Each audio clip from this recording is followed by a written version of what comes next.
After a 2-week break, the Orville is back, and I gotta say, I think this episode is the most well-rounded episode yet. Not necessarily the best, but the most well-rounded and balanced of the bunch. So let's talk about it.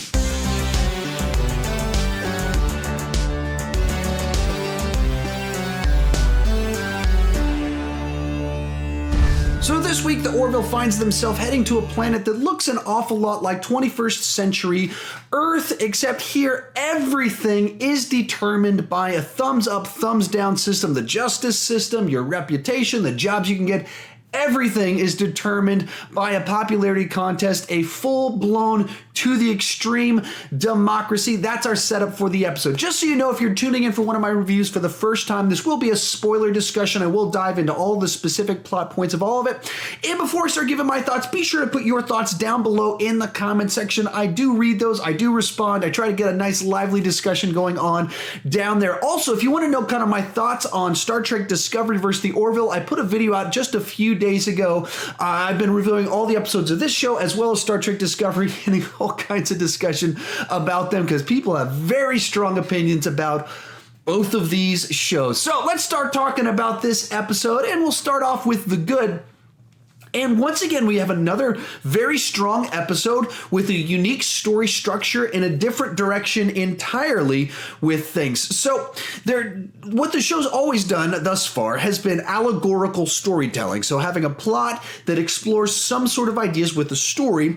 In this episode, it does that, but in a different sort of way of showing an alternate version of the Earth. In doing that, this episode felt a good bit kind of like a Twilight Zone episode or Black Mirror episode. I haven't seen Black Mirror, so that's a reference that I've been told it's similar to that. In that, you're seeing kind of this high concept what if scenario of what if Earth looked like this, and if we took this idea of social media and thumbs up and thumbs down, the way that we fact checked things on social media is what gets shared, all that kind of stuff that's been going on over the last few years.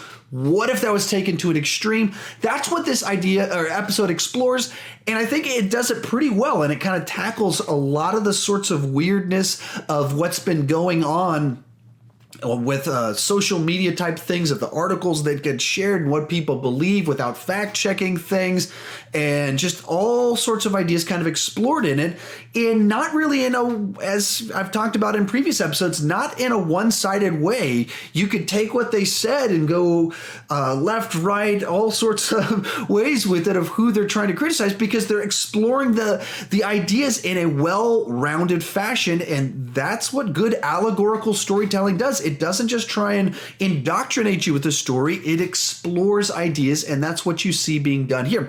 Speaking of being well-rounded, as I mentioned at the intro of my episode, or of this video, when I say it's well-rounded, what the biggest thing that comes to mind is the huge criticism that I've had of this show, and many others have had of this show up to this point in time, is that the comedy doesn't land right.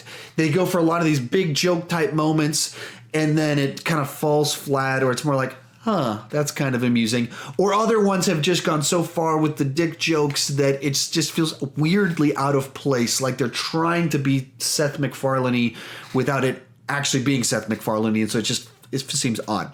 And this episode really dialed it back to the level of not feeling like a comedy at all. There's some quirky dialogue, some music stuff, but not a comedy at all.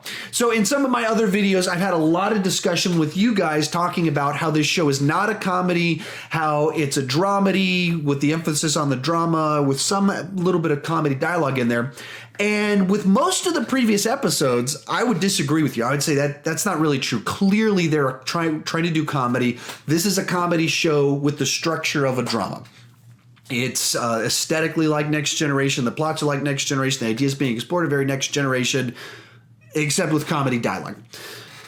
And I would very much say that. Things that they've done in like the last episode where they went undercover on a ship, that episode makes absolutely no sense if you say that it's just a drama with comedy in it. It doesn't, because they're undercover and they're cracking jokes, they're bonking heads while walking through doors, just doing these yuck type humor stuff that it does not work as a drama if that's what they're doing. It's comedy type storytelling and the way they're handling things. I would say, however, with this episode, I would agree with the idea that this episode was a dramedy. There's some comedy in there, but they're not going for the big jokes. They're not cheating moments with comedic dialogue or people bonking heads. And in that, I think that this was the most well-rounded episode thus far. And I'd say that very much is a good thing that's the way things played out. Another thing that made this episode kind of more well-rounded than some previous episode, it also goes to something I talked about in my video from a couple days ago about the good and the bad versus for Star Trek Discovery. I talked about how the characters here don't necessarily pop all that well to me thus far. And I think this episode kind of helped with a good bit of that by putting Ed Mercer on the back burner. He's not the big guy driving the plot. Other characters are very much driving what's happening in this episode front and center. And you're getting to see their rapport with each other a lot more than just them in action or them relating to Ed. You're seeing this other batch of characters doing things. So, for example, the ex-wife, we've seen her primarily just with Ed bickering back and forth and doing their rapport. Here you're seeing with her other people.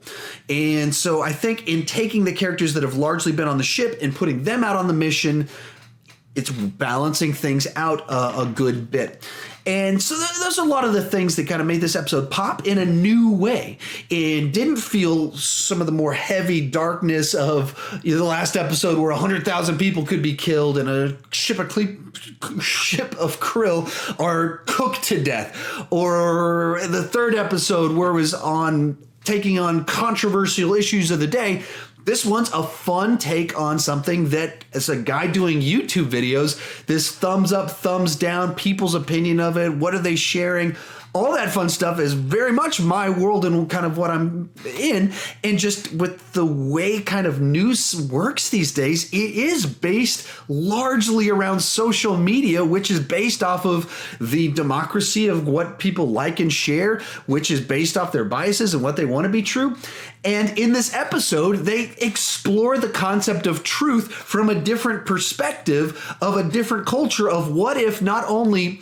what if there's a society that actually believes, and not just in practice, but actually believes as a value that truth is not that which corresponds to reality, the correspondence theory of reality that most people hopefully believe in, but a theory of reality and truth that is the idea of that which is true is that which the majority believes is true.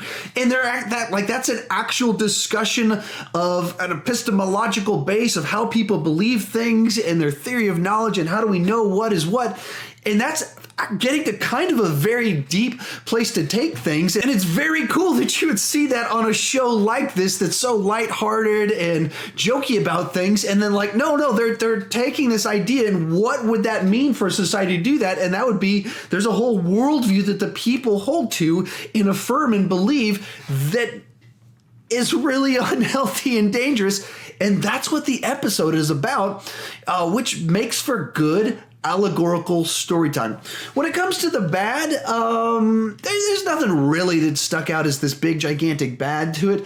There's just some of those elements to it that in the world building of when you got to design a world based around this in obviously setting up all the rules just for 1 week's episode, there are some lapses and holes in it. And if you started to nitpick, you could pretty quickly nitpick the nature of this world and the rules of a thumbs up, thumbs down society. And how did they have footage of specific things? And how did they tie it back to a person? How did they know it? You can nitpick all that stuff, but not particularly interesting to me to do that. All in all, another very solid episode, another episode affirming the fact that Seth MacFarlane's really on to something here. And at the same time, to kind of use the analogy that I said in my previous video, is that the Orville is a little bit like a quirky cover band of your favorite band. That they're still out there playing live shows. They're doing a great job playing the songs with a weird quirk. Maybe they're in costumes or something like that. But they're delivering music that you like. They're delivering songs that you like in a way that's enjoyable to ingest, while not necessarily cutting a new path or doing something incredibly original. Just they're giving you something that you enjoy and you want. And I certainly am enjoying it up to this point in time. How about you? Tell me your thoughts down below in the comment section. What did you think about this episode, especially given it's kind of different, being this kind of Twilight Zone-y, Black Mirror-y? How did you feel about that? that, tell me down below in the comment section. Also, if you're new to my channel, please consider clicking that subscribe button. I do movie reviews, TV reviews, ranking videos, and from time to time do kind of editorials. In particular, Star Trek and the Orville are a big part of my channel right now. If you like that stuff, you definitely want to subscribe because I got a lot of content coming out all about those two shows. With all that said, thank you so much for watching.